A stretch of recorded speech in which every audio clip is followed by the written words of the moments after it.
रमेश मेंदोला मंत्री पद की शपथ लेंगे।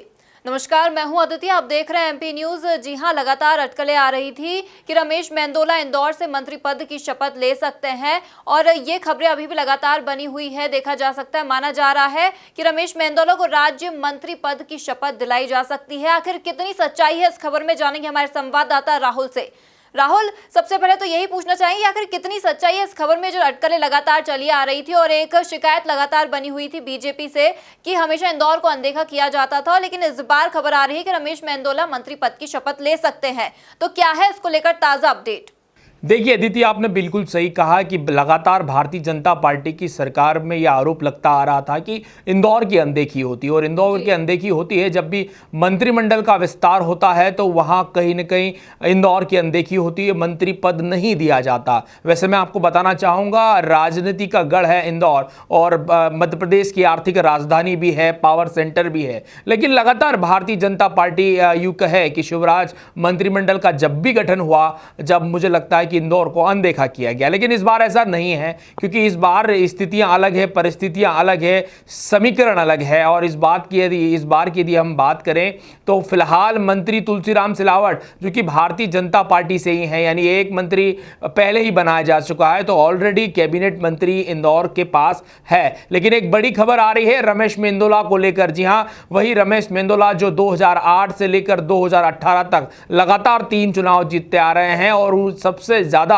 मतों से जीतने का रिकॉर्ड भी उन्हीं के नाम है। यानी रमेश मेंदोला यूं कहें कि इंदौर की राजनीति में दादा दयालु के नाम से मशहूर हैं और शायद यही कारण है कि आगामी 1 जुलाई यानी 1 जुलाई को जब मंत्रिमंडल की शपथ होगी तो उन्हें राज्य मंत्री पद से नवाजा जाएगा। या यूं कहें कि सबसे बड़ी अपडेट आ रही है कि लगातार कयास लगाए जा रहे थे कि तमाम उम्मीदवारों के बीच और तमाम दावेदारों के बीच में रमेश मेंदोला ने बाजी मार ली है और अब वो है राज्य मंत्री की पद की शपथ लेंगे। यानी एक बड़ी अपडेट है, टीम शिवराज का हिस्सा होंगे अब रमेश मेंदोला।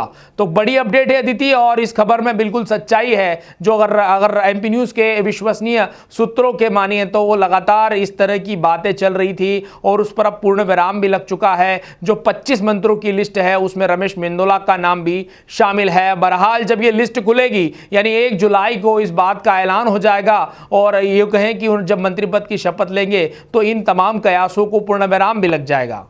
राहुल, अभी ये तो रहा कि ठीक है, रमेश मेंदोला मंत्री पद से नवाजे जा सकते हैं, लेकिन एक खबर ये भी है कि इंदौर में जो इनके बात करें, दूसरे नेताओं की बात करें, अगर हम उषा ठाकुर की बात करें या फिर महेंद्र हार्डिया की, तो कहीं ना कहीं कयास लगाए जा रहे थे कि इन्हें भी मंत्री पद मिल सकता है। तो क्या है इसको लेकर update?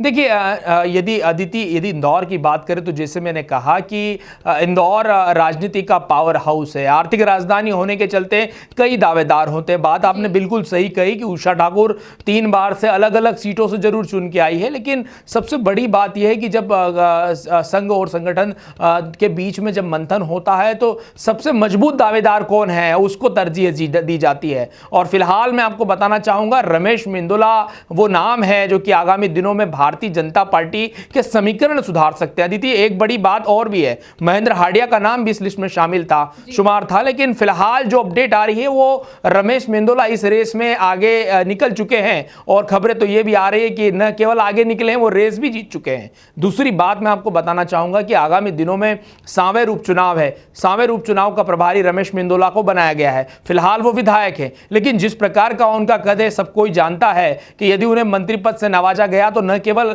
Confidence level Ramesh Mendola का अप होगा उपचुनाव को लेकर, बल्कि उनके जो तमाम कार्यकर्ता हैं जो 2 नंबर क्षेत्र से आते हैं वो भी सांवेर उपचुनाव को लेकर यूं कहें कि पूरा एक जोर लगाएंगे। तो भारतीय जनता पार्टी को यह भी देखना होगा कि सांवेर उपचुनाव जीतना बहुत जरूरी है, क्योंकि राज्य मंत्री एक कैबिनेट मंत्री को जिताने के लिए मैदान में है। यानी तुलसीराम सिलावट सांवेर से भारतीय जनता पार्टी के प्रत्याशी हैं, वही रमेश मेंदोला की यदि हम बात करें तो वो सांवेर चुनाव के प्रभारी हैं। तो ऐसे में एक बड़ी यूं कहें कि सोची समझी रणनीति है और तमाम रणनीतियों के पैमाने में मुझे लगता है कि रमेश मेंदोला फिलहाल फिट बैठते हुए नजर आ रहे हैं। अब राहुल, ये पिक्चर तो कल ही क्लियर हो पाएगी 1 जुलाई को जब 25 मंत्री राजभवन में शपथ लेंगे। तमाम जानकारियों के लिए फिर जुड़ेंगे आपसे, तब तक के लिए धन्यवाद। ये थी रमेश मेंदोला को मंत्री पद से नवाजे जाने से लेकर जुड़ी जानकारी। ताजा तरीन खबरों के लिए बने रहिए एमपी न्यूज के साथ।